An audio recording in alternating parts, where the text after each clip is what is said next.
How's it going, everybody? Welcome to round one of the Frostbite circuit opener, the first of many in this series of tournaments leading up to the grand finals, maybe sometime later this year. But we have Photon Galaxy versus Pure Mekk, so hope you guys will enjoy. This is our round one feature match. I did after round one, I started to do more than just one because I realized, like, unlike a real tournament, I could probably get multiple feature matches per round, and that would give me a chance to show you guys more variety of the decks that were played within the entire tournament. With 32-man tournament, 5 rounds of Swiss to a top 8 cut.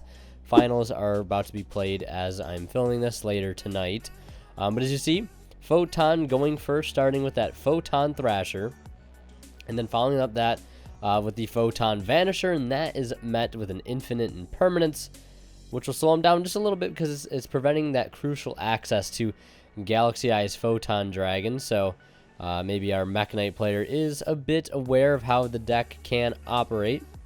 But it looks like we'll see Union Carrier now, another card that can potentially get to Galaxy Eyes or any other really good Photon or Galaxy card because of Orbital. But he has, lo and behold, another copy of Infinite Impermanence. So really unlucky there for our Photon Galaxy player. I believe our only Photon Galaxy player within the tournament.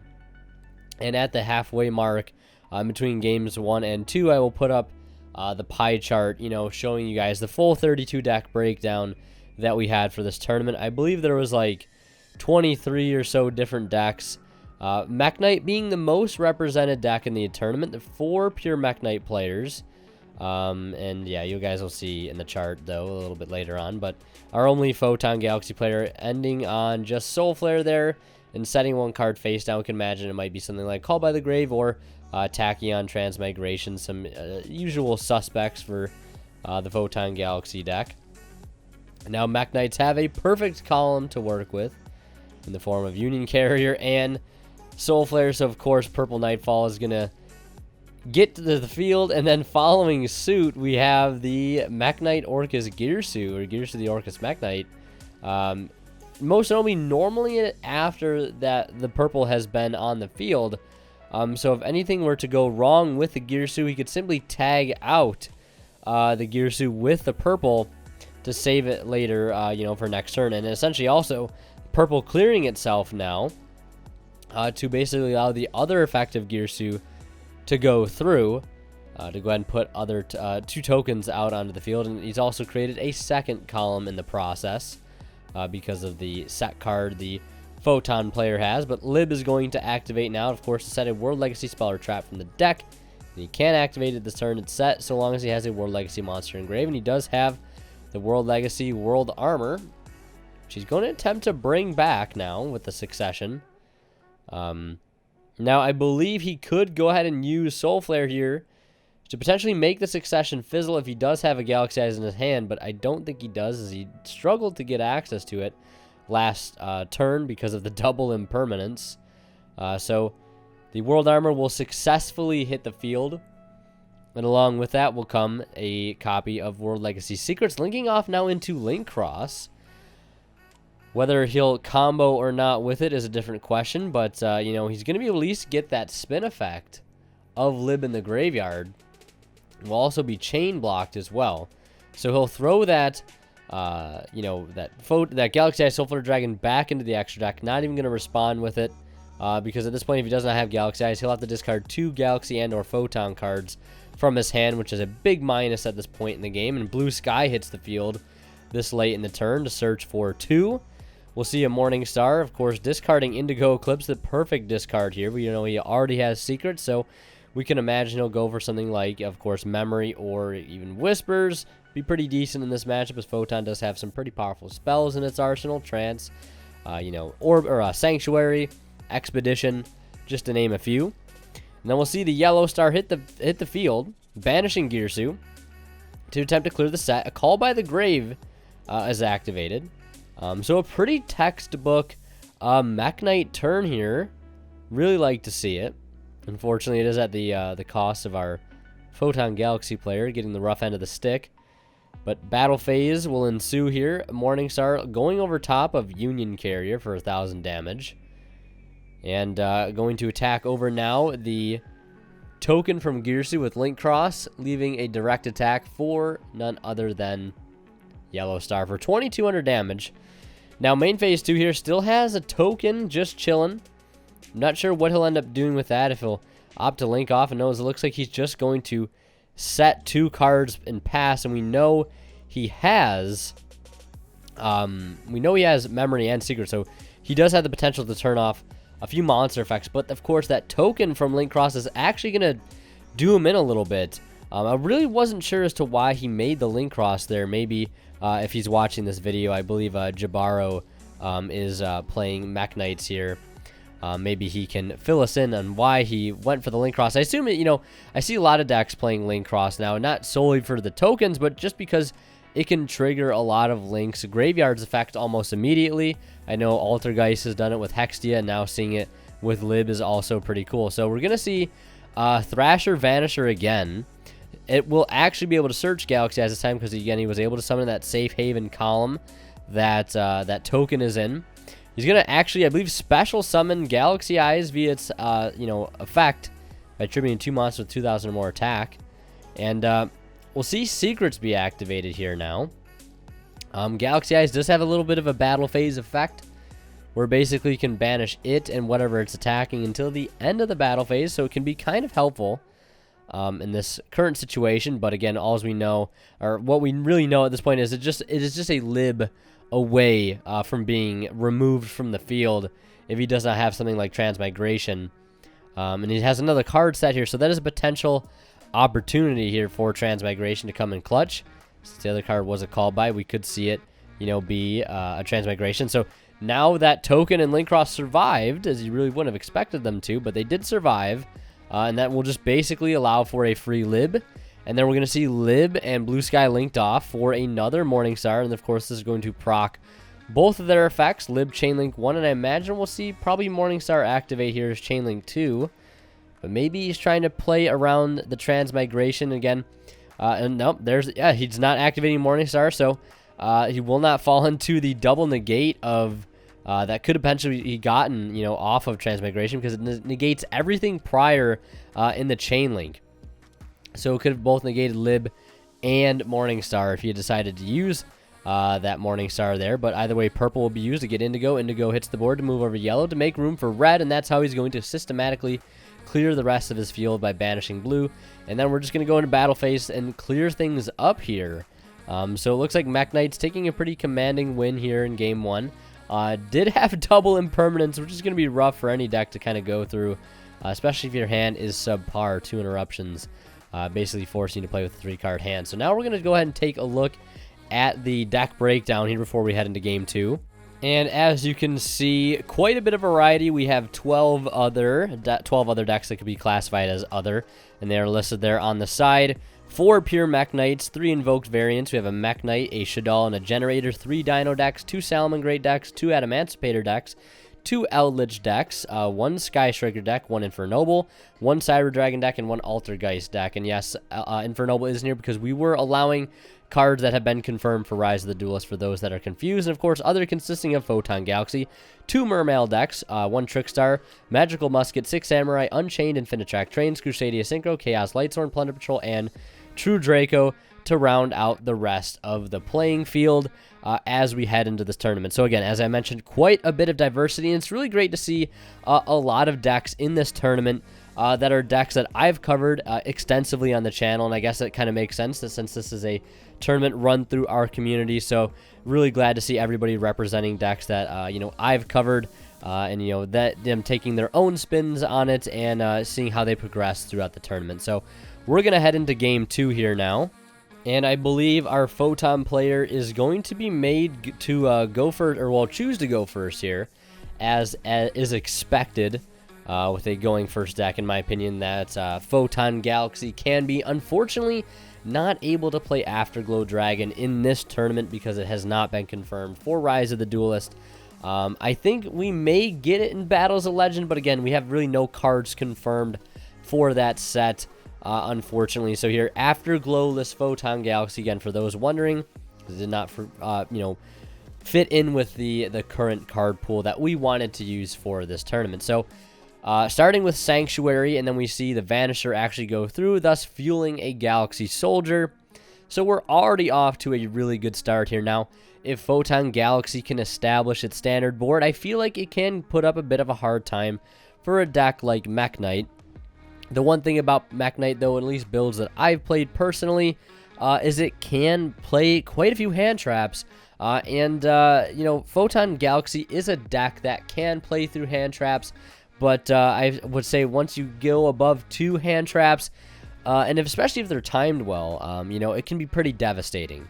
But that's the one thing you kind of have as an advantage with Photons. You know, your opponent really isn't always going to know the best thing to stop. But, you know, Jabaro here may be pretty savvy in the ways of Photon Galaxy here, so you never know, especially in a tournament run in our community. So, as you can see here, he's made a bit of a mistake with his card sequencing here, which is a bit unfortunate.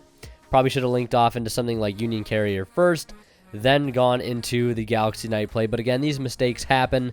Nobody is perfect. Still, regardless, ending on Soul Flare number 90, which is pretty par for the course for Photon Galaxy.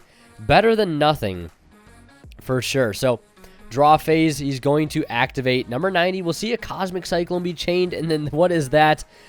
A Artifact Sanctum being activated, and it looks like it will resolve here. After everything resolves, he'll get Galaxy Eyes to the hand, and no response for the Scythe, which could be pretty devastating. Now, I've been Scythe before playing Mekk Knights. You don't really care too much until you realize how much you need Lib, how much you need Morningstar. It can be pretty devastating, but luckily, Photon at least has big main decked monsters going for it to sort of help stay in the game if it does lose out on a turn. But Photon Galaxy is a deck that, you know, for especially as far as Mekk Knights are concerned, if you can't get access to Morningstar, protect yourself in the battle phase as you can, you know, you're going to have to worry about dealing with some pretty high attack monsters, like Full Armor Dragon, Cypher Blade, etc., etc. Dark Ruler no more getting slapped down on the field because you might as well use it at this point to at least turn off Soul Flare and number 90, the threats that they can be. And then Purple Nightfall hitting the field as well. So pretty good turn, pretty okay turn here for Mekk Knight. And you're probably wishing you had at least a hand trap or something a little later on, and the turn there to like stop some plays, but I don't think it would have mattered too much because it seems like our Photon player opened up really good regardless of that misplay he might have made there. So purple removing itself from the field to go conveniently get Girsu, the Orcus Mekk Knight, which will go through uninterrupted here since there are no threats from number 90 at this point for the rest of the turn at least, and he's dumping one and passing. No point in summoning tokens here, as you won't really be able to do anything with them, and you don't want to just leave extra link fodder on the opponent's field if you're not going to be able to benefit from yourself. So right now, if you're the Photon Galaxy player, you understand that you need to capitalize 100% at this point. Photon Orbital being played now, equipping itself to the number 90.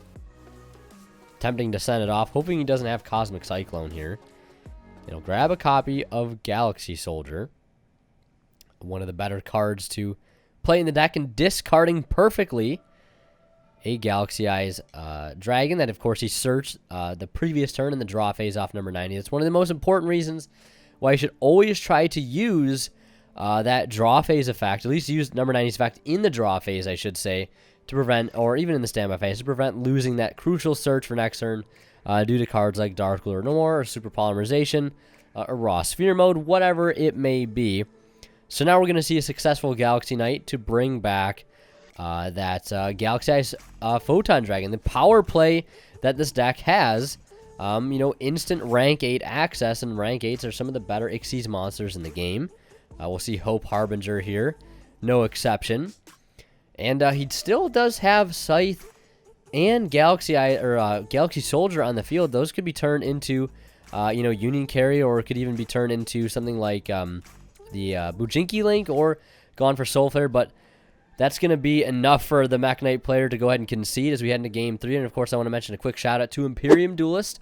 If you guys want to pick up amazing TCG accessory products, sleeves, mats, etc., feel free to check out their website down at the link in the description below, and you can use that discount code WinnerKill10 to save 10% off your entire order.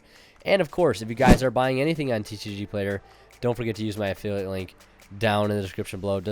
Believe me, go a long way to help out me in doing what I do, especially in times like these where it is a bit difficult as a creator on this platform. But either way, I digress. Photon Galaxy here, starting with, I believe, Sanctuary, going directly into Union Carrier and resolving that nice Photon Orbital. And now we have Soldier being activated, discarding, it looks like, Galaxy Knight. So now this is one of those situations where you wish that Union Carrier perhaps could be used as link material the turn that is summoned. I, as a Photon Galaxy player, wish that, have wished that several times, because think how nice it would be to be able to start with the Sanctuary, go into Union Carrier, get something like Orbital, and then Orbital gets you Soldier, and then you can use Soldier to pitch something like Galaxy Eyes, and then, you know, add Soldier or add Knight from the deck, and then link off, you know, your Soldier and your Union Carrier for Soul Flare, and, you know, add back into the card and continue to play even more. So it looks like we'll see a successful expedition, and then he's gonna go into Nova, which is always the crunch, the crucial choke point, the crunch time moment. Do they have Nibiru or not? Pretty big tell as being the last moment that you can use it, but he is met with a rock there. Very unfortunate. Placing that token, importantly enough, in the same column as an extra monster zone. And we're going to see that clutch Sanctum here. Hopefully it'll be clutch this time around. In the standby phase. Does not have to worry about Imperm since Nibiru is on the field, but we're going to see Chain and Response, World Legacy's Memory, and an Ash Blossom. Stopping the memory from going through. So, Scythe hitting the board uninterrupted, and it will resolve. So, no extra deck shenanigans here. Now, for our Mekk Knight player, which could be pretty devastating. Could be not really devastating, I should say, but a bit of a slowdown, a bit of a chink in the chain, whatever you want to call it. So he's going to summon Indigo that he looks like he hard open. He's going to go right into battle phase, swing over the Scythe, and then swing over the defense position Nibiru token. We could see a Morningstar follow up here in the main phase too, but again, Artifact Scythe. At least the Sanctum plays coming in clutch here, and that's going to end his turn. Photon Galaxy feeling pretty relieved at this point that he at least got an extra turn at this point, but it looks like he's not managed to draw into something good, which is very unfortunate. So now it's either, did he draw into more extenders here as the Mekk Knight player? Did he draw into really good starters like Girsu? But he's going to be able to go into Lib, no doubt, and that's going to be able to set World Legacy Speller Trap from deck. He won't be able to use it this turn, but then again, it's, you know, that's secrets regardless. So it won't matter if he wants to use it this turn anyways. He's going to go for Succession. And Succession is going to bring back Nibiru, and he's going to summon out another Indigo. Going to be, I think, pretty close to going for a game here. I don't know if this will be game, or if he'll be just a bit short, but it looks like they're throwing out the GGs.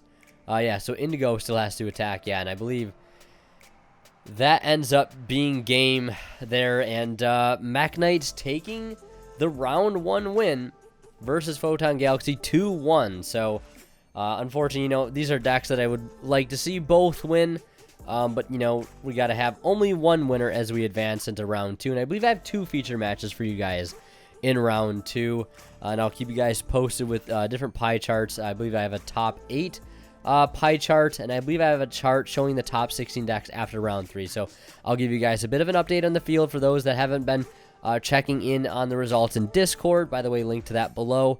And if you guys want to get in on another tournament, because I will be doing multiple, we have a point system going leading up to a sort of a UDS style tournament, the Grand Finals, you know, Frostbite Circuit Grand Finals tournament.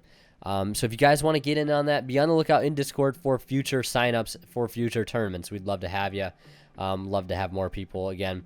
But yeah, thank you guys so much for watching. Leave a like if you enjoyed. And again, stay on the lookout for round 2 of the Frostbite Circuit Opener. And as always, guys, Winner Kill sign out. We'll see you guys in the next one. And of course, a special shout out to my Tier 3 Divine level channel members here on YouTube, Academic Thick, Travis Harris, and Zords. Again, thank you guys so much for making things like this possible. I've taken time away from uploading you know, to help organize this tournament, and your guys' additional support has made it a bit easier to take time off from not trying to upload consistently every day. So thank you guys so much for that, and thank you again for the continued support.